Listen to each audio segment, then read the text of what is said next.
Ask any scout or scouter to name the people who founded the Boy Scouts of America, and it is likely you will hear names like Baden Powell, William D. Boyce, Ernest Thompson Seton, Daniel Carter Beard, and James E. West. Some might also include Frederick Russell Burnham, Charles Eastman, and William Hillcourt. But one name that unfortunately might not make it on your list is Edgar M. Robinson, a veteran YMCA Boys Work executive whose vision, leadership, and expertise in 1909 and 1910 laid the foundation for Scouting America to become the organization we know today. We'll learn more about this important connection between the YMCA and the Boy Scouts of America, as well as Edgar Robinson and his long-forgotten contributions to Scouting America in this edition of Artifact of the Week.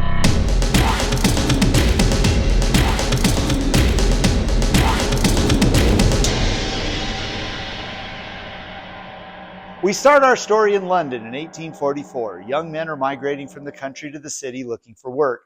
The scene for these young men is a miserable collection of bad influences and substandard housing. 22-year-old George Williams is one of these young men. He is a farmer turned department store worker.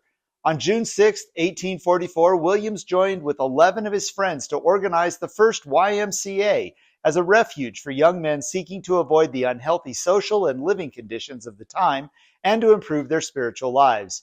Their first meeting was held above a drapery shop in St. Paul's churchyard.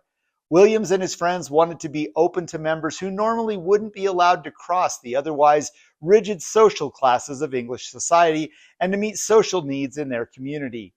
In December of 1851, a retired sea captain and then missionary, Thomas Valentine Sullivan, inspired by stories of the Y in England, formed the first YMCA at the Old South Church in Boston as a safe home away from home for sailors and merchants. The YMCA served all young men but differentiated between age groups, with boys' work focusing on boys under the age of 17 and another group focusing on young men aged 17 to 21. Edgar Monroe Robinson was born in 1867. He attended college in New Brunswick, Canada, where he was introduced to the YMCA, serving as chairman of the Boys' Work Committee and later developing their first camping program. In 1898, he was hired as the Boys' Work Secretary by the Massachusetts-Rhode Island State Committee. During this time, Robinson developed camping programs, father and son programs, sex education programs, specialized work with employed boys, and wartime programs. In 1890, Robinson served as the Boys' Work Secretary of the World Alliance of YMCAs. Robinson also attended the YMCA training school, now Springfield College, graduating in 1901. During his time developing camping programs for the YMCA, Robinson began to follow Ernest Thompson Seton's Woodcraft Indians, which Seton started in 1902. They became friends, and Robinson challenged Seton to create a woodcraft camp experience for YMCA youth. In 1905, Daniel Carter Beard established his magazine-based youth organization, the Sons of Daniel Boone. Robinson also took an interest in Beard's activities. Both Seton and Beard influenced the outdoor and camping programs Robinson was developing. In 1908 and 1909, Robinson began to hear about the new Boy Scout movement in England. He wanted to incorporate an outdoor program like Seton's or Beard's in the YMCA, but this English model might be the ticket. To his surprise, he found scouting associations were already being founded here in the United States. In the fall of 1909, Robinson, working with Seton, began to plan a 2-week camp. Robinson wrote, "After visiting Seton and seeing him at work with his boys on their original campsite at Coscob, Connecticut, I became somewhat enthused, but still doubted whether or not his methods would be enthusiastically accepted by the kind of older boys whom we had in our YMCA movement." Robinson proposed that Seton demonstrate his methods with 20 groups of older boys whom I would assemble for a 2-week camp, beginning August 16, 1910. He agreed, and the location chosen was Silver Bay on Lake George. We'll get back to this camp in just a moment. Robinson writes, "My active participation in the movement began early in the year 1910 when I happened to be in Michigan and talking with Mr. J. A. Van Dies, the state YMCA Boys' Work Secretary. He called to my attention a clipping from a Chicago newspaper that told the story of W.D. Boyce and his experience with a Boy Scout in England, which impressed Mr. Boyce so much that on his return to America, he gathered a group of men about him and secured from the District of Columbia a charter that would enable them to organize and develop a national movement called the Boy Scouts of America. Boyce did in fact return from his trip and incorporated the Boy Scouts of America in Washington, D.C. on February 10, 1910. At the time, he also submitted the first request for a federal or congressional charter for his new organization. Because Boyce was looking to incorporate a national organization, he chose Washington, D.C. for the legal corporate paperwork. To establish his new organization as the primary national scouting organization, he applied for a congressional charter. While mostly symbolic, the congressional charter would provide the BSA with a level of credibility and protection that no other scouting organization would enjoy. However, it wasn't until June 15, 1916, that the BSA was granted a congressional charter, which was signed into law by President Woodrow Wilson. The congressional charter solidified the BSA as the primary scouting organization in the United States. It protected the organization's name, goodwill, and insignia. It also established for the BSA, "This is proof positive that the members of the House of Representatives and of the Senate believe in the work we are doing and are ready to take any steps necessary to encourage and promote the Boy Scout movement." So let's get back to Robinson.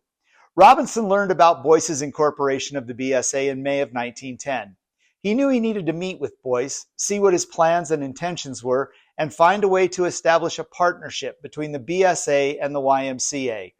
Robinson traveled to Chicago for a YMCA meeting where he met up with Dr. L.L. Doggett, the president of Springfield College, and convinced Doggett to join him in meeting with Boyce. Prior to traveling to Chicago, Robinson had invited Van Diest to attend that meeting, but Van Diest declined the invitation. When Robinson and Doggett arrived to meet with Boyce, Van Diest was there, having changed his mind. During the meeting, the representatives of the YMCA learned that Boyce had hired an individual to promote the BSA, but his efforts had been very disappointing. Boyce also told him he realized he could not bankroll the proper development of the movement required. Robinson was quick to point out the YMCA had many local organizations and both state and national supervision and were in a position to promote his movement if he cared to cooperate. At that time, the YMCA had over 400 boys' camps in operation with over 15,000 campers, and some of these camps were already using certain items from the English Boy Scout program. Boyce was interested and agreed to cooperate with the YMCA and provided financial support in the amount of $1,000 per month. Robinson left the meeting and rushed back to New York City to welcome two YMCA officials who had worked to help promote scouting in England along with Baden-Powell. While they were in the U.S. on YMCA business, Robinson seized this new opportunity and had first-hand knowledge the two men possessed about scouting in English and scheduled a mass meeting where they could then speak on the topic of scouting and answer questions from the audience. Prior to their arrival, the only information Robinson and his American colleagues had about the details of scouting was through printed materials.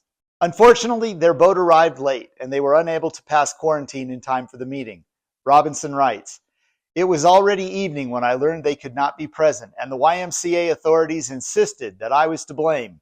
Must myself take their place and address the crowd that had filled the auditorium. It was with sinking heart that I immediately by telephone got in touch with Ernest Thompson Seton and begged him to come to my rescue without delay, while I would try to pacify the disappointed audience until he arrived. When I stepped out on the stage in front of the blinding footlights, I realized that the theater was crowded to the galleries with an expectant audience, and all I had to offer them was some explanation about the absence of the two celebrated Englishmen they had come to hear and to give what little I knew about the Scout movement. Also to assure them that the celebrated lecturer, Ernest Thompson Seton, was even then on his way and that their patience would be amply rewarded." While I was yet speaking, Seton arrived, and with enthusiasm and relief, I introduced him to this audience. The next day, after being cleared through the quarantine, the two Englishmen spoke to a gathering at the 23rd Street YMCA, and the next day they spoke to a similar group in Newark, New Jersey, and another at the Union Club in New York City. At these meetings, the men spoke of their personal experiences with the Boy Scouts in action and answered numerous questions from the audience. Robinson writes, "On May 10th, I went with them to Washington, D.C. to interview the Committee of Education of the U.S. Congress. The next step seemed to be to get in touch with the several men who even then had ambitions to start a national scout movement of their own. On May 9th, I attended a meeting in the Waldorf Astoria to hear Mr. William Randolph Hearst tell his ambition to organize the American Boy Scout movement and to promote it through his newspaper, the New York American. I told Mr. Hurst that we already had a charter for the Boy Scouts of America and invited him to join forces with us. This he declined to do, but he invited us to join his organization.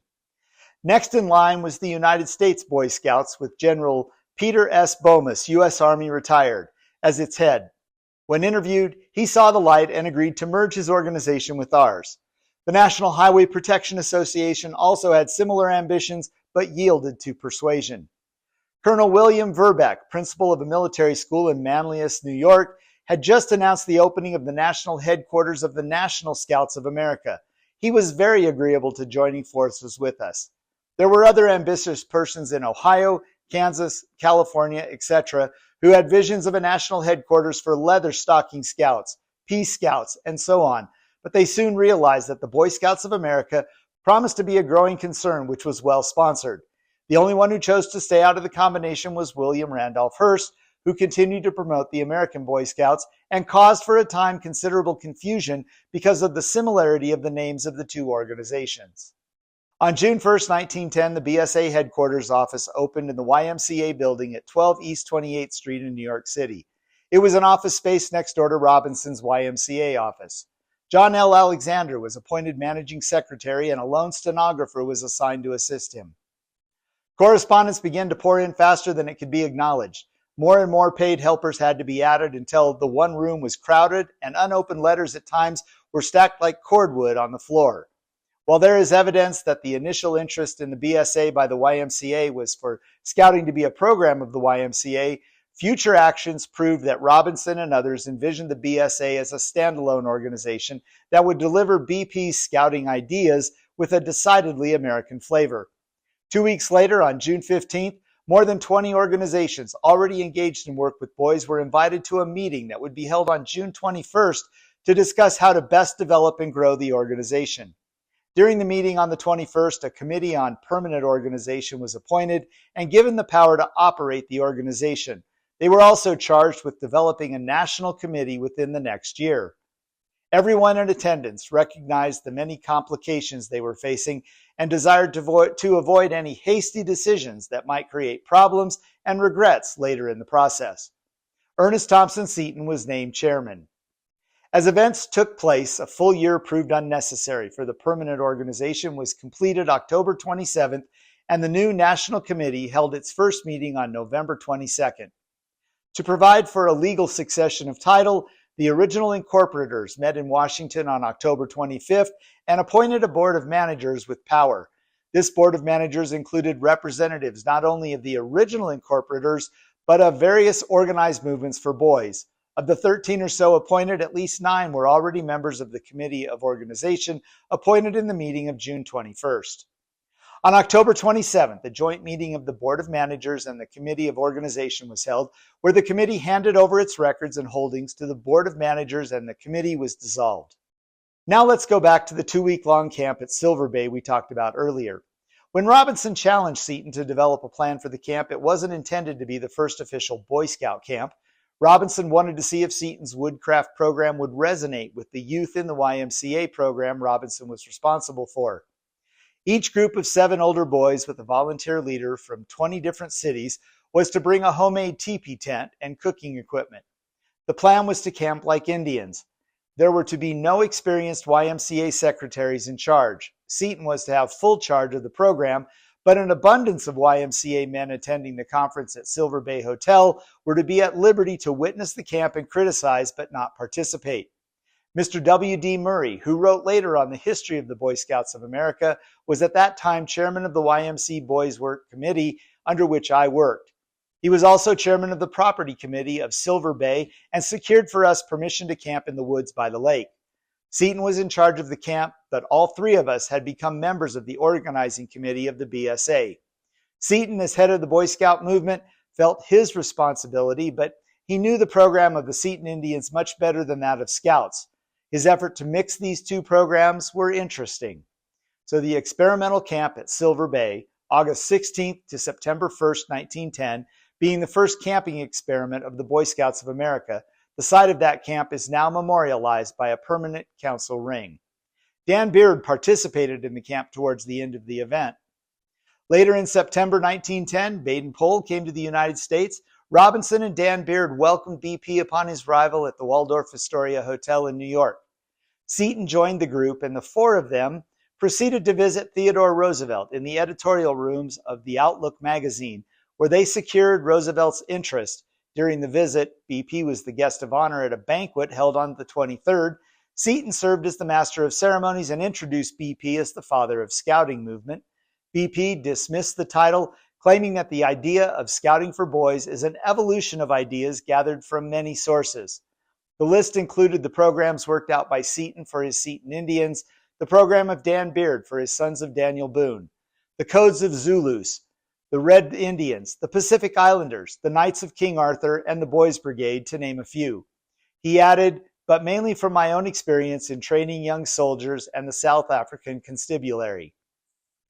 Between the news of the camp at Silver Bay and publicity surrounding BP's visit, interest and membership in the BSA exploded. By early October, more than 2,500 Scoutmasters had been signed up in 44 states, and local troops were showing up all over the country and in the U.S. territories of Hawaii, Puerto Rico, and the Philippines. John Alexander, who had been serving as the managing secretary of the BSA office since June, left the BSA in late October.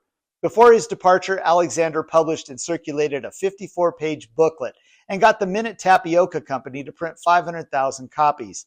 This booklet described the idea of what American Scouting is, how councils are formed, and provided general information in response to the many requests coming into the office daily. Also during this time, the BSA's financial picture got very bleak. They had spent the $4,000 provided by Boyce, and expenses were only growing.